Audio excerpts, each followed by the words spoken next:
Hello everybody, and welcome once again to Visceral Semantics.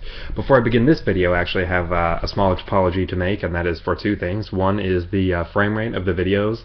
I had since realized that the webcam that I am broadcasting off of does not have the greatest speed or smoothness to the video quality, and I have heard by a lot of people that they watch my video and they listen to it rather than watching it, because the message still gets across, and I honestly don't mind.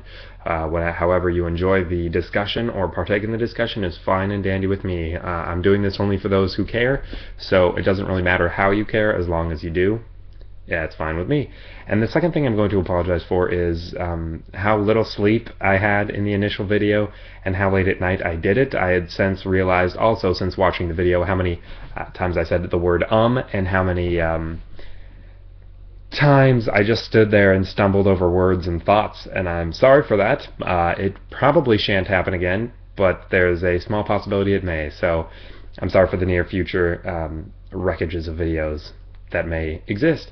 Anyways, let's jump into the actual video now, which is on the theory of subjectivity within the realm of aesthetics, which I find to be probably one of the more childish and ignorant theories to be present in serious philosophy discussions that exist, or philosophic discussions that exist. And if you're unaware of what that means, the theory basically goes that art, art in and of itself changes from good to bad depending on the person who is viewing it. So it goes that there's not such a thing as good art or bad art. It's merely if you enjoy it or if you don't, which is kind of stupid in and of itself, because why would there then be the theory of aestheticism as a whole? Why would that be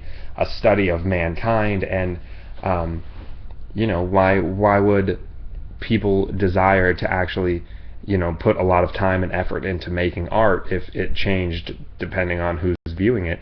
Why wouldn't you just make something that would be appealing to most people, which is what a lot of studios do, such as the movie The Avengers or the artists Lady Gaga or Lil Wayne, what have you. They merely appeal to mainstream ideology about art rather than actually trying to make serious art, which is good. And the best way I can describe why this is a stupid theory to anyone who cares is that there's a difference between your like and the actual quality of the art.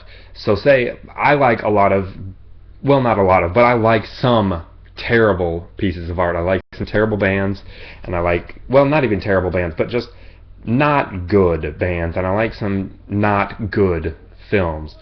And I can admit that. That's the difference, is that I can admit that I like them, but it does not make them good, the fact that I do like them. That does not make them quality art, because my opinion of them is that I enjoy them. Because enjoyment can be taken from a lot of things. It doesn't always necessarily derive itself from the quality of the art that you're viewing. It can take itself from the culture that you're within. A great example of this is, if anyone knows the band Matyumu, which is a Japanese band. A lot of people can be turned off by that band because it does a lot of experimental things. But something that really increases the appreciation for the quality of the art is a deep understanding of Japanese culture. And so some people might hate the band while others love it, but that does not change the fact that the art is good in and of itself. But a lot of people will argue that it does, and that, I think, is the childish quality of saying, well, I like it, so it makes it good.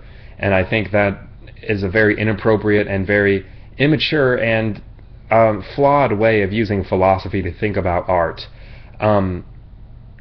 Say, for example, I also like the band the Red Hot Chili Peppers. I think the band the Red Hot Chili Peppers is not a good band. They don't have any qualities really about them that appeals to any sense of aesthetics as a whole, like intrinsically.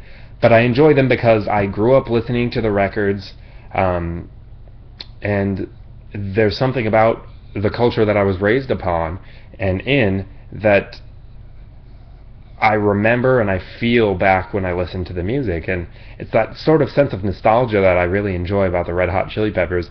But if you're to break down the music and actually examine what it is that they're doing, there's not a ton of great things that you could actually say about the Red Hot Chili Peppers. I mean, Flea is an above average bassist, you could say that, and the vocal melodies of the lead singer, whose name Anthony, I believe, are above average as well, and they're interesting and moderately unique, but this still does not make the band a good band. And I can admit that. I like them, but it's not offensive to me to say that they're bad or a not good band just because I like them. My taste does not dictate the quality of the art. And I think that's something that a lot of people don't want to deal with, is because they want to always feel that they know what's going on within art and they know how to appreciate true art. And I think that negative quality derives itself often from the fact that our culture, American culture as a whole, even European culture and Australian culture and Japanese culture, actually a lot of cultures, tend to make huge selling points of really trashy art, because it appeals to most mainstream people, because they don't actually want to think about art on a whole. They use art in the inappropriate medium of escapism, which is never an appropriate means to do really anything unless, like, you're dying maybe. But I think the fact that we're raised with such flawed art around us forces us to partake in this art a lot more. And I think because we partake in it a lot more and we're really in depth with that culture, where it's really ingrained into our minds, that we don't want to admit that there is such a thing as good and bad art, and that we like a lot of bad art. I think that's very insulting to our egos, and I think, considering majority of us are egotistical beings, we really want to think that we're right all the time. But that's just not the case. Subjectivity is a moronic idea at best. At least in the realm of aesthetics. Alright, so that's really all I have to say. Please comment, make videos, and we'll see where this discussion takes us as well. That does not mean that the previous discussion is closed. All my discussions are always open, and I'd love to talk about them more with any of you. Once again, too, if you want me to discuss anything in particular, it doesn't really even have to be something as in-depth or serious and paradigm shifting and mind altering, or even like mainstream like rebellion, as my two topics so far have pretty much been. It doesn't matter. Please feel free to comment below, and I'd love to talk about it to and with you guys. Thanks for watching, and I'll see you next time.